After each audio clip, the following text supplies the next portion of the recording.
Hello and welcome back to another video. It's been quite a while and I thought I'd do a kind of like end of March video.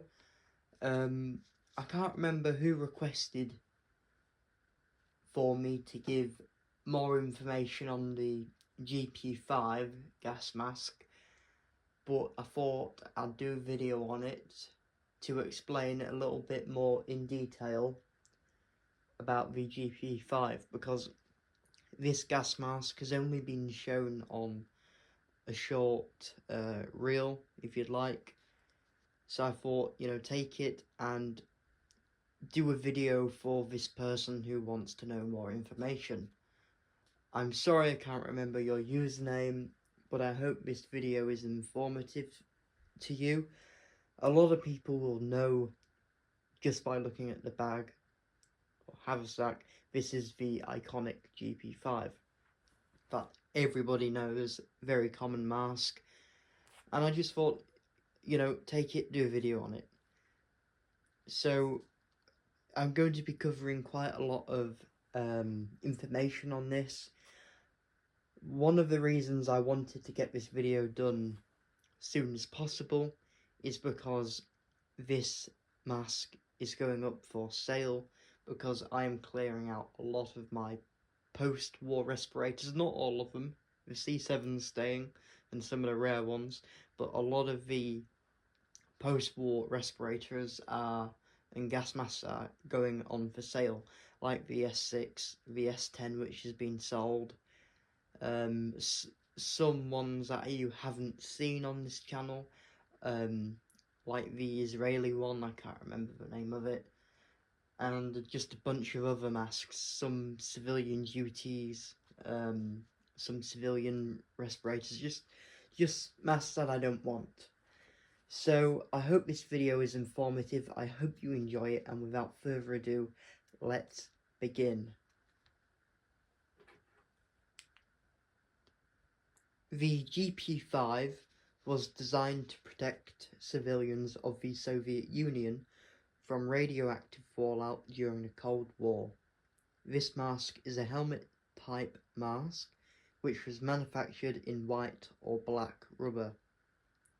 They were manufactured from 1962 till 1990 by the Soviet Union, issued and stored for civil defense usage. The gas mask is based on the SHM-41 and itself was initially the SHM-62, which was replaced by the SHM-62U.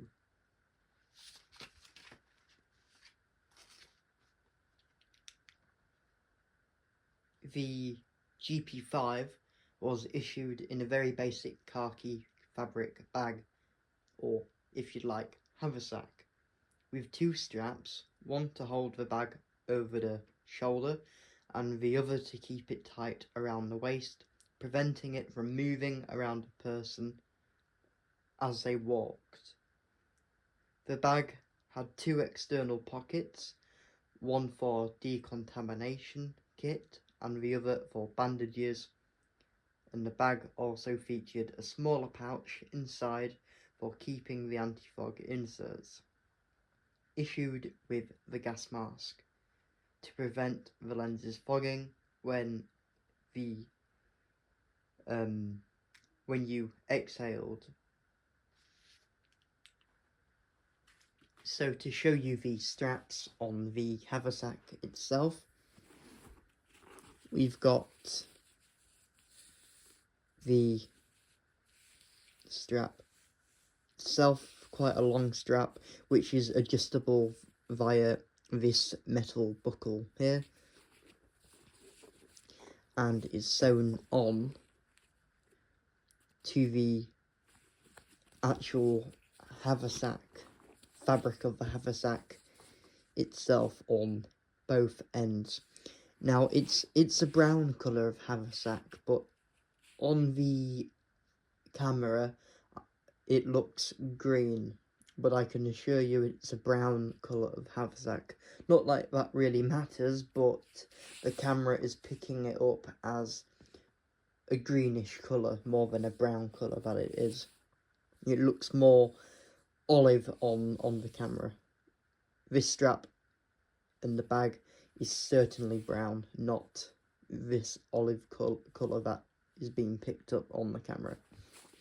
Nevertheless, you've got these two buttons on the front here that close the bag.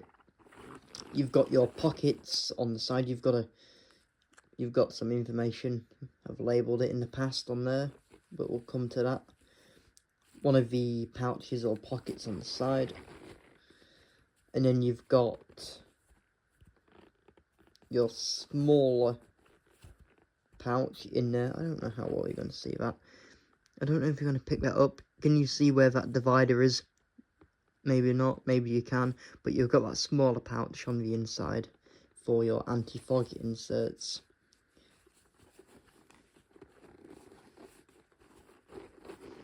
And there they are. We'll take a look at them in just a moment.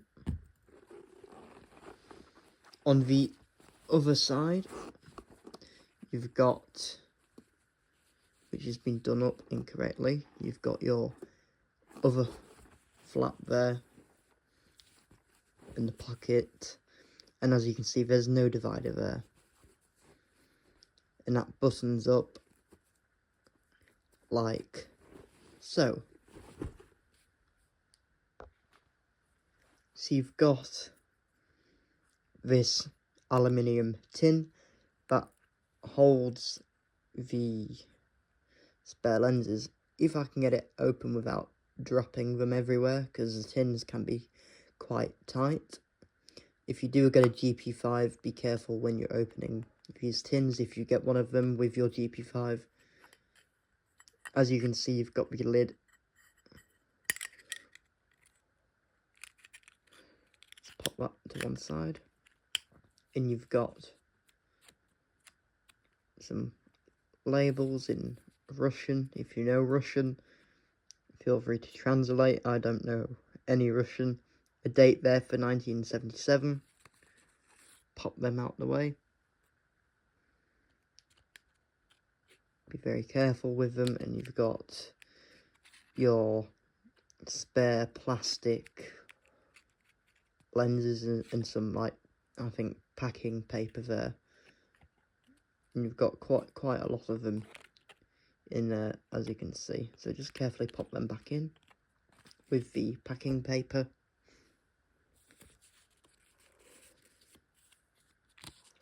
There you go. Those two labels go on like that. Try and do this carefully. And then that lid goes on like that. So they're your anti-fog lenses.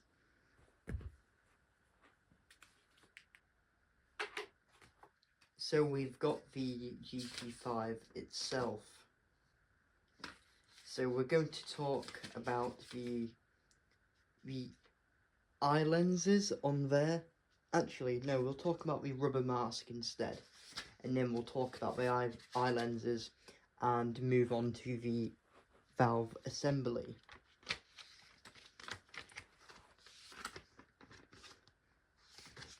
So if I find my notes, and we'll go from there. So the mask itself is made of a latex rubber, and therefore it naturally adheres well to the skin, which ensures an airtight seal. The facepiece of this mask was designated SHM62. The SHM62U was the newer upgraded version of the facepiece. The difference between these two facepieces is that the SHM62 was made with more rubber. The rubber is thicker, just to let you guys know, therefore making the rubber less flexible, whilst the SHM62U featured less rubber, so it was more flexible and weighed less.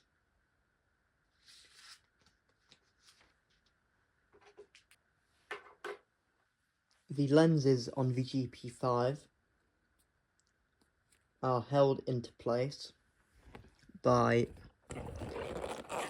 metal rims. I don't know how well you can see it. You see those metal rims there, and they're crimped onto the rubber of the mask, like that. Anti-fog lenses, as previously mentioned, are included in the kit to reduce fogging in the mask, so they would be inserted in there like so.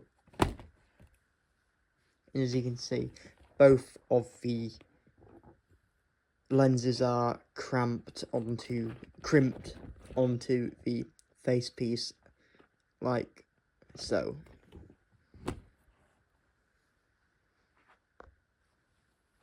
The gas mask itself, being of the helmet type, requires it to have a strong elasticy, as you can see, strong and elasticy, and must be stretched over the head for it to be worn. So obviously this mask is strong and elasticy, so it can be stretched over the head, and of course it's latex rubber, so it makes it stretchy almost, and with it being a helmet type of mask, it makes it easier to don the respirator, and this allows for a secure, airtight fit while trading comfort. So I've mentioned everything that I can think of on the rubber, so we'll do the valve assembly. So the bottom of the mask is made from metal, and it is the 40mm filter inlet or intake, and the inhale and exhale valve assembly is also there, housed there. Air is entered through the mask through the Tissot tubes or Tissot tubes, which are those two things on the inside.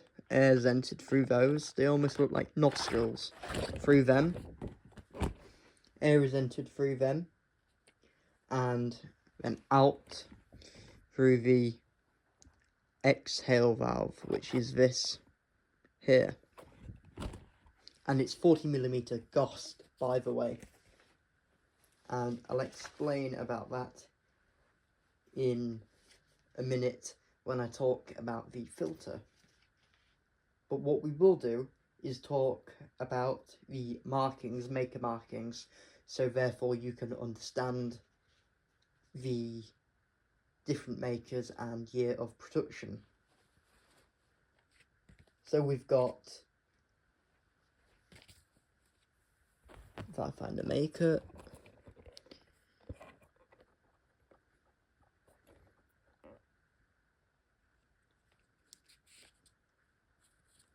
right, so that one, I don't know how well you can see, is actually an unknown maker, so we'll come to that. But let's say it says M on there. M stands for EKHMZ, electrostal, I don't know how to pronounce that properly. C stands for Saransk, RTI plant. T stands for RT, plant Tambov, and a backwards R. I don't know what that actually is in a Russian font. but the backwards R, let's just say, stands for Yaroslav RTI plant. And O is an unknown maker, so that O is an unknown maker. I think that's how that works.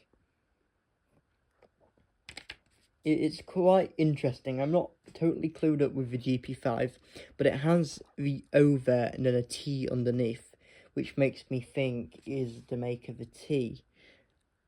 But that's quite interesting. I've got an actual feeling that that's the maker, the T on there. So let's presume that the T is the maker. That would mean it was made by Artiplant Tambov. And the date on there is 1977. To determine the month of the date, we have dots next to it. 1 dot made between January and March. 2 dots made between April and June. 3 dots made between July and September. 4 dots made between October, December. So what we've got here is Artiplant Tambov, who is the manufacturer, the year 1977, and it was made between April and June of 1977.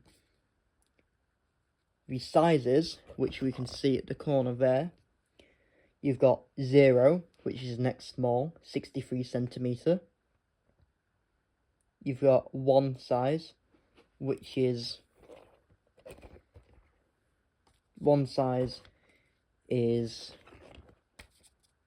a small, which is 63.5 to 65.5 centimetre.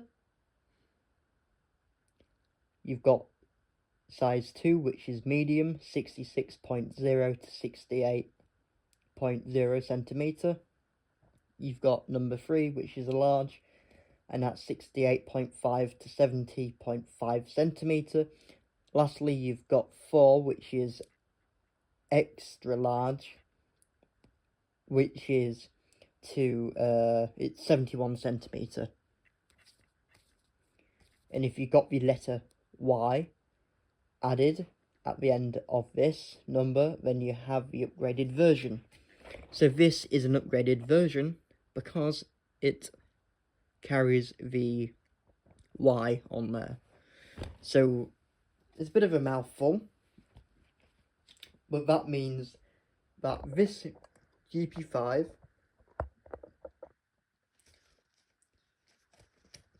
the maker is Artiplant Tambov. The year of manufacture is 1977, between April and June. The size is extra large, and it's an upgraded version following on with the Y, designating it as an upgraded version. So what we're going to do now is, because we've pretty much explained everything about the mask, or everything that is of importance in my opinion, we're going to talk about the filter itself. And you can just note that there is some not damage in a way, but sunburn, I think, or some discoloration to the mask, where it's gone a bit orange up there. Some of them have gone completely orange, ones that you see online, or a tanned colour. You can see it's slightly tanned, and that is it being in the sun for too long. I personally have had this stored in its bag, its haversack, its entire lifespan that I've owned it, but clearly the previous owner had it out for a little bit, but it's barely noticeable, especially on the camera. You can see on the other side it's slightly tanned, on this orangey tanny colour up there, but you can still make out the grey rubber. And like I say, these are also produced in black as well. So we'll move on to the filter itself, and then we'll wrap up this video.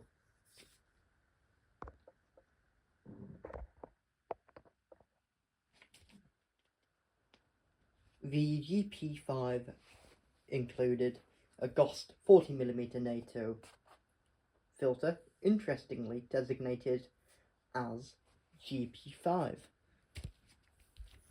If we find, I think they were on there. I think that, I'm not an expert, but that is supposed to be GP-5, I think. I'm not too sure. But they were designated, regardless, they were designated as GP-5. Note that Stanag 4155 filters do not screw on properly, and this is because it's a NATO, not a NATO, it's a 40mm GOST. Any NATO filters trying to screw it onto a GP-5 will probably, I'm not saying it will, but it may mess up the threads. So that's the filter for the GP-5. As you can see, it's got a plug in there, and it'll have a bit of string on there so you can pull it out. You've got the cap on there. You've actually got a rubber seal on there. It keeps it all into place. And I don't know whether that's the date of the filter, the first 19... Apologies about that interruption. I don't know whether that's the date, the first 1981, but by 1988, they stopped manufacturing them with the asbestos element, because if you did not know, there have been multiple test lab reports and whatever done on the GP-5 filter, and unfortunately it is one that contains asbestos. I know many people have worn these gas masks with filters. The masks themselves are completely safe. The filters, I would not want to wear them. I know, use them. They're not as old as the wartime filters, any wartime filter, but it still has a asbestos element in there, which can be harmful to your health. If you have worn a GP-5, used the GP-5 filter in the past, you don't wear them, you wear the mask that has the filter. If you've worn a mask with the filter connected, I'm not saying it's a complete risk, but I would not advise for you to do it again. I know people do it, and you know, we're kind of veering off to a different topic, but try not to wear masks with old filters and breathe through them if you can help it. If you've done it before, you are likely okay. I'm not promising you, but you're likely okay. And I don't think I know anyone who has ever got a illness off, you know, breathing through a GP-5 filter. So I'm not saying I'm not saying you should do it. Please don't do it. But just if you have worn the mask with the filter connected in the past, just to let you know, you know, the chances are probably very low. I've never known anyone get an illness off one time, you know, exposure to just connecting a GP-5 filter up. You've probably got more risk with the coffee can filters, the EO filters, the big tall Soviet coffee can ones. Nevertheless, I hope you enjoyed this video. This wraps it up for today, and I'm going to do one last screenshot or video with everything together. Unfortunately, I did not have the decontamination set or the bandages that, if you can get them, that would have been in there. Just the anti-fog inserts, but nevertheless, the GP-5 is a very common mask. Still a piece of Cold War history. If you want to buy one, you can get them on the market for relatively cheap, anywhere from £10 to £20 upwards, sometimes as little as £1 to £5. They are very, very cheap. If you go to a flea market or a car boot, no doubt you will get one for dirt cheap, because these things are absolutely everywhere. Thank you very much for watching this video, and I hope to see you in the next one. And I hope it's been informative and reliable. Thank you very much, and good night to you all. Thank you very much for watching. Here are the contents laid out: GP-5, haversack, anti-fog inserts and a filter.